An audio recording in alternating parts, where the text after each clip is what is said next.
Hello guys, welcome back to our channel. మీరు చూస్తున్నారు Varun Tej YouTube channel. Friends, ఇప్పటి వరకు అయితే సెంట్రల్ గవర్నమెంట్ నుంచి మనకు పీఎం కిసాన్ అమౌంట్ అనేది 20వ విడత అయితే విడుదల చేస్తున్నారనమాట. కాకపోతే ఇప్పటి వరకు 19వ విడత వరకు అందరికైతే అమౌంట్ వచ్చింది. కాకపోతే ఇప్పుడైతే అందరికీ రావట్లేదు అనమాట. అది ఎవరెవరికి వస్తుంది, ఎవరెవరికి రావట్లేదు అనేది మాత్రం నేను వీడియోలో మీకు క్లారిటీగా చెప్తాను. వీడియోని ఎక్కడ స్కిప్ చేయకుండా చూడండి ఫ్రెండ్స్. స్కిప్ చేయకుండా చూస్తేనే మీకు అర్థమవుతుంది.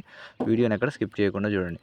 అయితే వీడియోలోకి వెళ్తే కనుక మనకి పీఎం కిసాన్ అమౌంట్ అనేది 20వ విడత ఎవరికి ఇస్తున్నారనంటే, ఇప్పుడైతే మనకి ఒకటి గుర్తింపు కార్డు అనేది సెంట్రల్ గవర్నమెంట్ అనేది మనకి ఇస్తున్నారనమాట. ఆ గుర్తింపు కార్డు ఉన్నవారికి మాత్రమే ఈ పీఎం కిసాన్ అనేది మనకి వేస్తున్నారనమాట. ఎందుకంటే గుర్తింపు కార్డు ఎందుకంటే మన ల్యాండ్ ఎలాంటిది, ఎర్రదా లేదంటే నల్లరేగడా, మన ల్యాండ్లో ఏమేమి పండుతున్నాయి, ఏం పండట్లేదు అనేది అన్నీ ఆ గుర్తింపు కార్డులో ఉంటుందన్నమాట. ఆ గుర్తింపు కార్డు కోసం మన మండలం ఆఫీస్కి తీసుకెళ్తే మన Aadhaar card and patta passbook, Aadhaar card link అయిన మొబైల్ నెంబర్ అందు మన మండలం ఆఫీస్ తీసుకెళ్తే అక్కడ రిజిస్ట్రేషన్ చేస్తారనమాట.